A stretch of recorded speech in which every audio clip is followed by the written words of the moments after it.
Dear friends and music lovers, welcome to the second episode in conversation with David Whitwell. Today the topic is where does music exist? I leave the floor to Maestro David Whitwell. In the first evening of these discussions, I discussed the fact that Aristotle created a new a branch of philosophy called aesthetics. Tonight, I would like to mention that Aristotle also made a very important contribution in being the first person to write about the fact that if you use the word dog, D-O-G, dog, it's only a symbol of the real animal. The word itself is not a dog.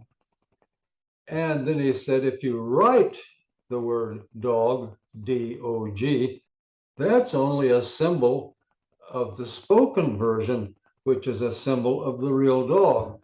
So the written D-O-G is 2 generations away from the real thing.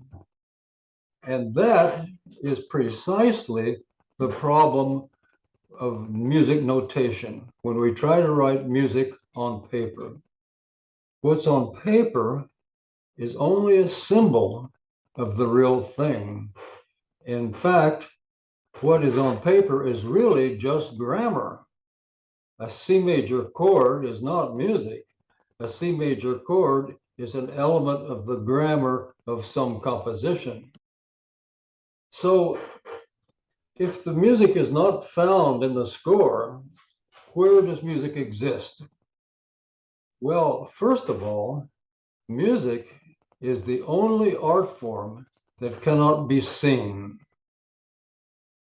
You can go to a concert and you can see the performers, you can see the piano, but you cannot see music. So where does music exist? It exists only in the mind of the listener. And of course, the mind of the performer and the composer. Now, this all began to make a lot more sense with the past century of research in brain function. We know now that we have 2 hemispheres to our brain. The official medical term is left side and right side. They're libraries. The left side library, the left side hemisphere, is a library of data. It includes words, it can make sentences, it can write, it includes numbers. But everything in the left hemisphere, 100% of everything in the left hemisphere is secondary information. It's something somebody told us.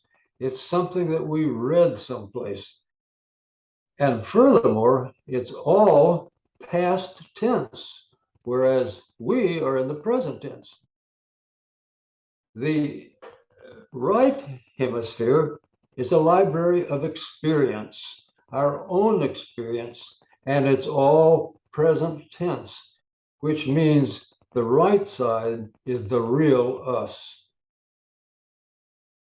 Now, this explains how it's possible that an ordinary listener can listen to music and have very deep, strong feelings about what they hear, even though they know nothing about music.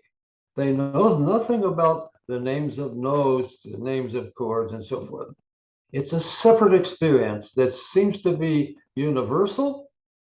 Every language, every continent, every country has music, and it seems to be innate. It comes, it comes with us. Now, it also explains why the great composer Mahler would say that the important things in music are not found in the notes. In other words, the important things in music are not found on the page. They're found in the experience of the listener. And by the way, this explains the difficulty in trying to write a love letter. If you think of someone you love, your thoughts can be very precise, very strong, very real. But when you try to write a love letter, you must go to the left hemisphere where the words are and where the ability to write sentences is. And so you're asking the left hemisphere to write a letter about a subject it knows nothing about, because the left hemisphere knows absolutely nothing about the experience of love. And so love letters tend to become very elementary and very incomplete and usually not very satisfying. Now, let's talk for a moment about the conductor. My definition of a conductor is someone who brings to the rehearsal or brings to the concert everything that is not on paper. And how does he do this? The most important, well, let me first give a story that amplifies this idea. This comes from the literature of India, the Sufi repertoire, language, philosophy, of a student who's walking through the village of his teacher. And he sees when he comes to his teacher's house, he sees the teacher out in the front yard on his hands and knees looking in the grass. And the student says, "Master, what are you looking for?" And his teacher answers, "I'm looking for my house key. I've lost my house key. Come and help me." So the student gets on his hands and knees, helps look in the grass. Pretty soon the student realizes that this is really just some kind of lesson.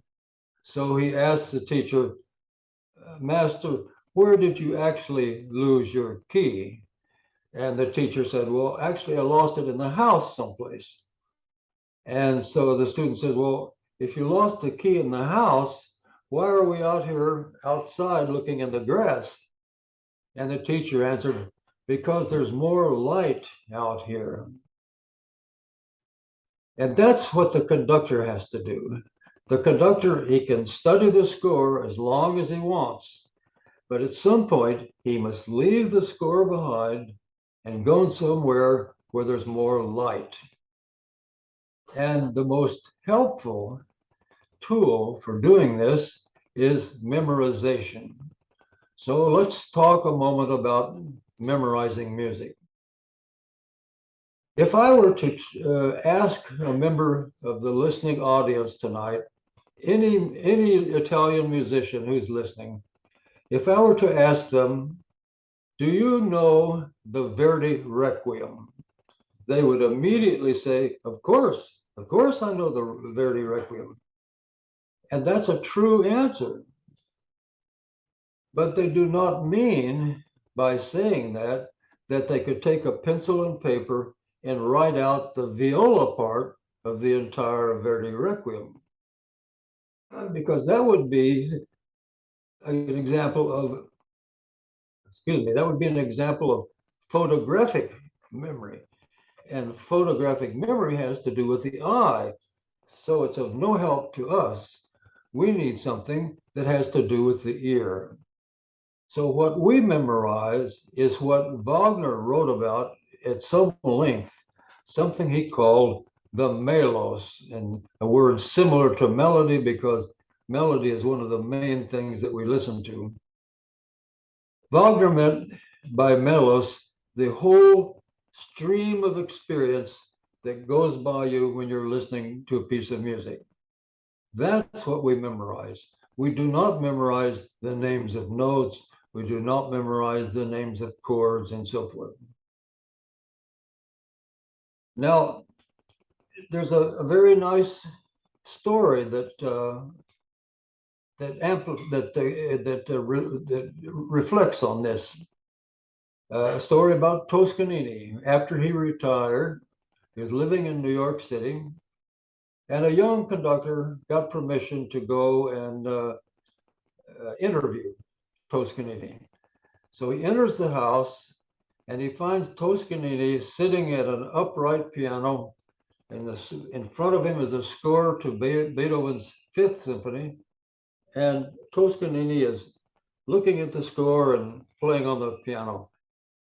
And the student says, "Maestro, you have conducted the Fifth Symphony of Beethoven for 70 years. You've conducted it from memory for 70 years. Why are you now sitting at the piano studying it at this time?" And Toscanini looked at him and said, "Well, what if I missed something?" And I'm sure Toscanini did, because since music is part of the experiential side of ourselves and part of the present tense, it also means that a year from now, if you think of a piece of music today, and if a year from now you think about the same piece of music, you're still going to be present tense at that time, but you'll have an additional year of experience. And so you are likely to look at the score differently because of your accumulated experience. And so Toscanini, even though he conducted the work for 70 years without scores, it's very possible that at this time he could discover a new idea, a new way to phrase something, or something new that maybe Beethoven felt that he would not have recognized 20 years ago. But with the additional experience, now he in the present tense, now he can understand this is something new and different. And so this reflects what one often hears, that music is a lifetime study. It's not like mathematics, where you can learn a subject and walk away from it. With music, because you're gaining an experience year after year, you keep studying it because your interpretation can change year after year. It becomes always present tense, but with additional experience. And so I leave the listener tonight with this thought. If you've decided to become a musician, then you're obligated to study music the rest of your life, and you have no choice. So with that, good evening, and I will see you on another occasion. Thank you. Thank you, Maestro David Whitwell, for this interesting and illuminating conversation with you. I remember to our friends to take a look at the book of Maestro Whitwell, Psychology of Conducting. See you soon on the Major TV for the next episode in conversation with David Whitwell.